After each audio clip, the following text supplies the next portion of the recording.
தமிழகத்தில் மீண்டும் திமுக ஆட்சி அமையும் என அமைச்சர் ஐ பெரியசாமி தெரிவித்துள்ளார்.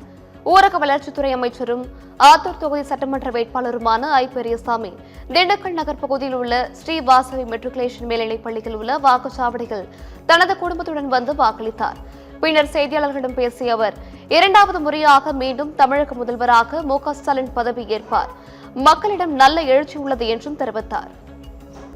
மதச்சார்பற்ற கூட்டணியின் தலைவர், தமிழகத்தின் தலைவர், தமிழகத்திற்கு உரிமைக்காக போராடக்கூடிய தலைவர், நம்முடைய தமிழகத்தினுடைய முதல்வரும் நம்முடைய கழகத்தின் தலைவருமான தளபதி ஸ்டாலின் அவர்கள் தொடர்ந்து இரண்டாவது முறையாக மாபெரும் வெற்றி பெற்று முதலமைச்சராக பொறுப்பேற்க இருக்கிறார் என்ற செய்தியை நான் மகிழ்ச்சியோடு தெரிவித்துக் கொண்டு வருகின்றேன். நாங்கள் எங்கள் ஜனநாயக கடமை ஆற்றிருக்கிறோம்.